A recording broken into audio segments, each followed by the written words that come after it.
Britain is on the road to a transport revolution. A long drive in which planners' dreams turn into concrete on such spectacular new routes as this M6 motorway viaduct spanning road, river, rail and canal at Gathurst in Lancashire. And this in the south, where 2 miles of columns like these will carry the M4 over part of the Great West Road to London Airport and speed journeys for air travellers as well as road users.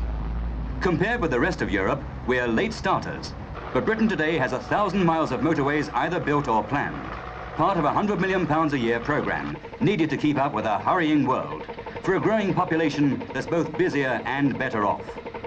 By 1970, it's likely that the cars on Britain's roads will have doubled to some 13 million, and by 1980, there'll be between 16 and 18 million.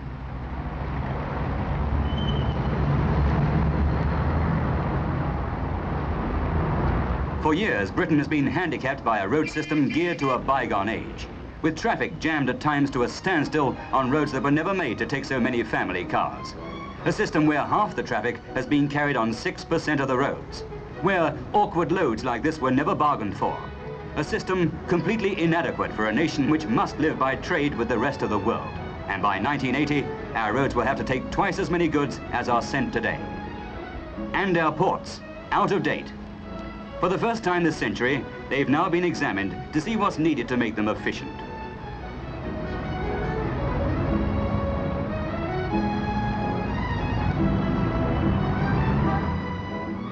On the railways, the same story.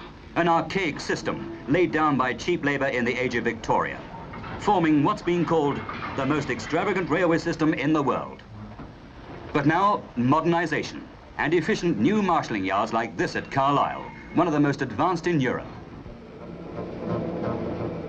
Setting the railways on the right lines means a revolution in itself. In London alone, there are 12 mainline stations against 2 in a comparable city, New York. On the other hand, the southern region of British Railways alone carries more passengers than all the major railways of America and Canada put together, and they nearly all want to travel at the same time. 3/4 of them travel in 3 peak hours, and 1/4 in the rest of each day. 95% of the national traffic has been carried on half the network, and some 1,500 stations have been taking only 1% of the railway's income.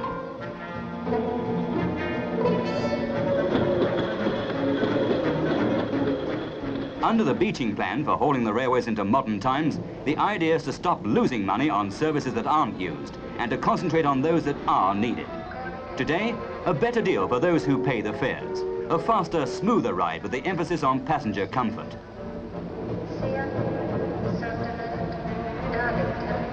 This is the Midland Pullman, one of the expresses that is helping to give the railways their new image. It's powered by 2 1,000 horsepower engines and does the London to Manchester run through Derbyshire in 3 hours, 10 minutes.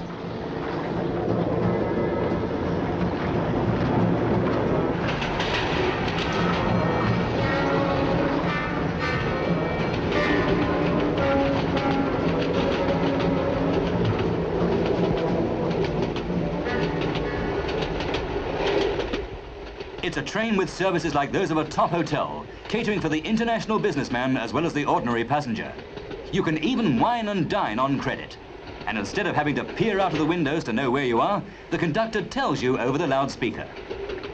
On many routes, the new diesels save 10 to 15 minutes in the hour, and more passengers are getting used to the idea of comfort in air-conditioned carriages with adjustable seats, double-glazed windows, and even Venetian blinds.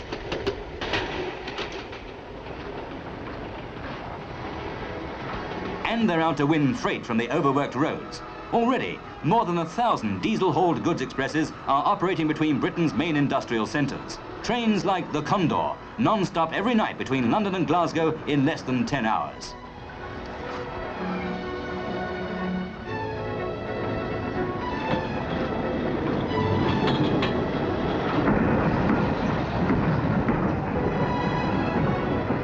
It's from this headquarters in South London that the revolution in Britain's transport, road, rail and ports, is planned, where the long-range forecasters of future conditions must come to grips with the problems of the 1970s and 1980s to keep a nation on the move.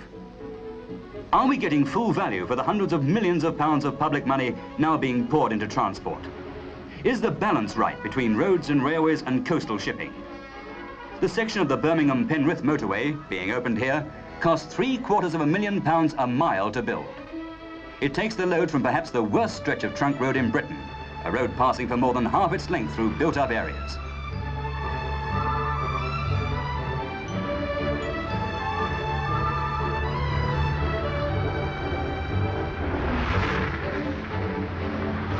Carrying the M6 motorway over the River Mersey and the Manchester Ship Canal is the £5 million Thelwall Bridge, the biggest yet built on the motorways, more than 3/4 of a mile long with 36 spans.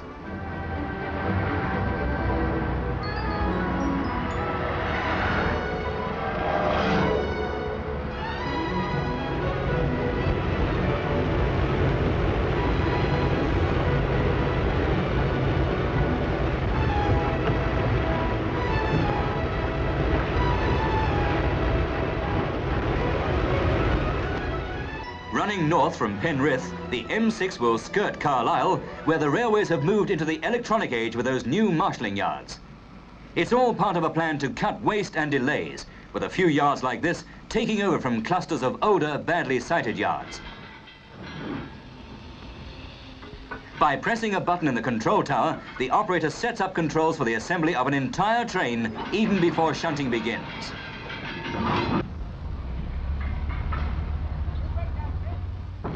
And who'd have expected the day would come when engine drivers would have their own two-way radios. With aids like this, it's possible to sort a train of 50 wagons in 7 minutes, or deal with 250 trains a day. It may look like a schoolboy's model railway, and the controls, even the braking, seem just as simple. But each of those wagons is weighed in tons. In the race to speed freight, the railways are also going in for radar, tape recorders, and closed-circuit television. Another idea, merry-go-round coal trains moving continually between pitheads and power stations, saving time on turnaround and on loading and unloading.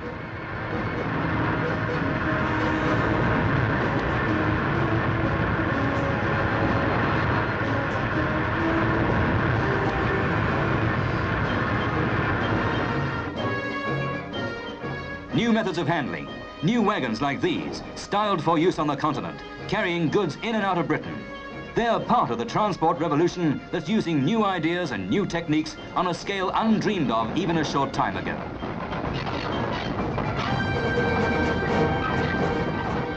Here at Cliff in Kent, cement is measured by the ton as it's loaded into special bulk wagons. 30 wagons to the train and a total load of around 800 tons. Destination, Scotland.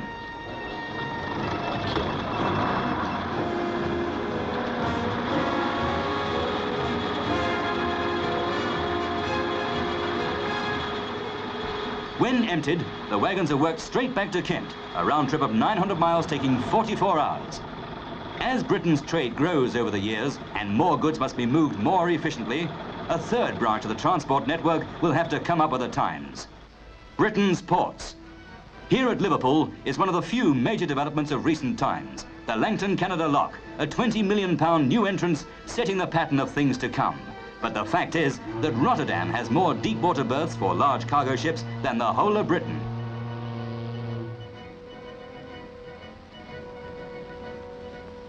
Today, some 15 ports handle nearly 3/4 of the nation's foreign trade and coastal shipping, and more concentration is needed.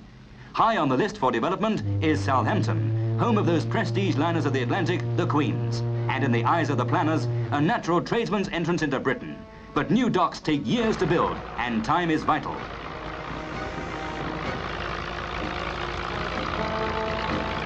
So it is with the motorways.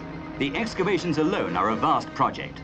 On one 26-mile stretch of the M6, some 6 million tons of earth had to be moved, and another 750,000 tons of filling brought in to complete the roadside banking. The motorways have led to better road-making equipment, so that near the end of one motorway contract, 4 miles of single carriageway were being surfaced every week. But roads must first be planned and the land bought. It'll be several years before work can even start on the last 2 miles of the M1 motorway into London. But here, the surveys, the public inquiries, the compulsory purchase orders are things of the past. Those who didn't want to move for any motorway have gone. The men who travel with the motorways, the road builders who must often work miles from anywhere, have come, and with their families. For these people, home is where the motorways take them, in a caravan on the edge of tomorrow. Don't talk to the road makers of the 60s about Britain being a tight little island, already built out to its limits. Often they have to carve a way through rough country, taking hills and valleys and rivers in their stride.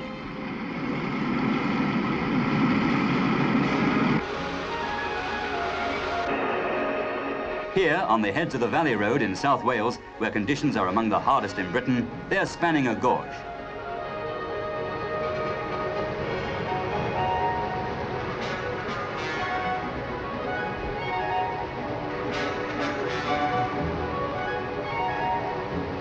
For those artists of transport engineering, the bridge builders, it's an age of opportunity.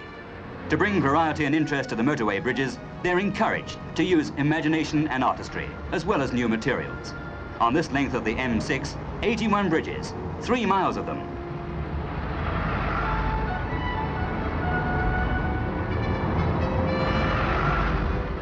Bridges with facings in concrete, brickwork and masonry. Steel bridges in a range of colours. And here, the road shoulders have been coloured to contrast with the traffic lanes.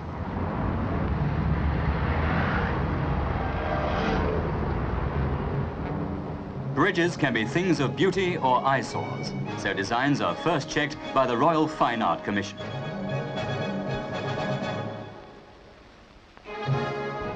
Is there another Brunel among today's bridge builders? Another like the genius whose Clifton Suspension Bridge over the Avon at Bristol was built just 100 years ago? If there is, this is the age that will make him famous. The new and exciting Forth Bridge, a 1.5 mile long suspension bridge whose main span of 3,300 feet will be the 4th longest in the world.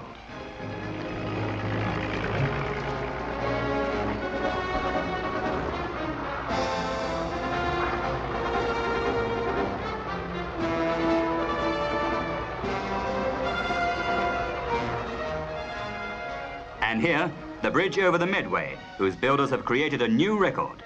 They've made the world's longest cantilever span in pre-stressed concrete, 500 feet. Such achievements cost more than money. There's a toll in human life among those who work to make the transport revolution a reality. There are some accidents that can't be avoided. Far from the exotic and dangerous world of the bridge builders, another group are at work, the tunnellers. Nearly 30 years after the world's longest road tunnel was opened under the Mersey, they've burrowed this road under the Thames, linking Kent and Essex between Dartford and Purfleet. The cost, £11 million. The saving, in time and temper, immeasurable.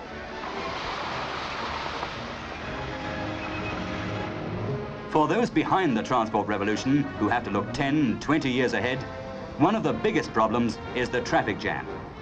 It means not only new roads, but replanned routes through the hearts of our car-congested cities. And the instant remedy? One-way traffic, with routes changed to protect cities from self-strangulation. The motorist who once knew London like the back of his hand is having to learn new ways.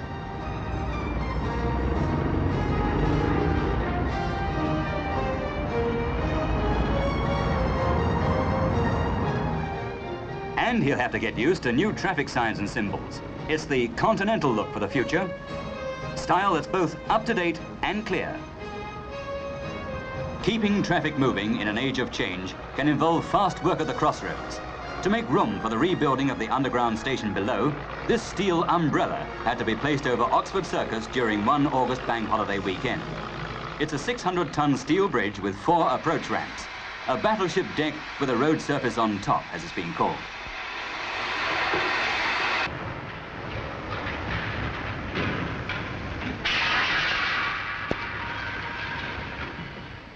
"65 hours later, the morning after bank holiday, the temporary circus, with a 3-year job to do, was open to traffic after a round-the-clock operation.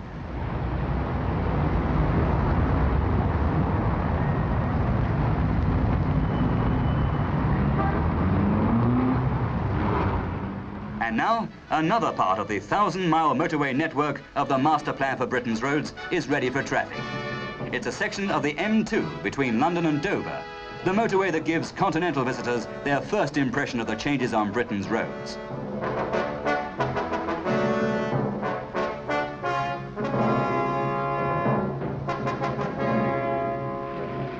When the motorways are completed, every 25 miles of road will have its own service area where motorists can pause to refuel their cars and themselves, and the refreshment is strictly non-alcoholic. This mosaic shows the Medway area and the M2. Each service area is due to have self-service snack bars, lorry drivers' pull-ins, and a luxury restaurant. And already there's a motorway vogue in leisure pursuits among those who like to dine out while watching the cars go by.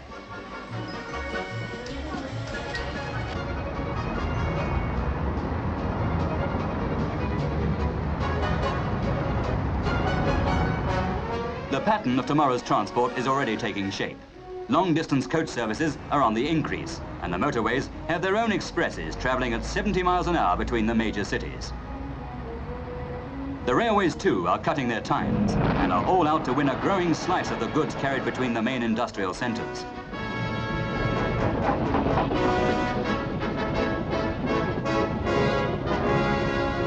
Private motoring is also moving into a new era, the age of the two-car family.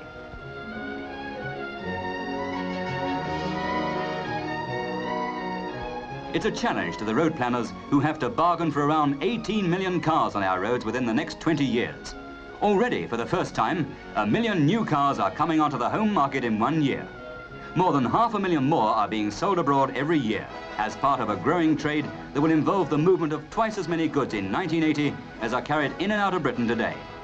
The revolution in transport, the new look for our roads, railways and ports, is coming none too soon if Britain is to move with the tide of progress.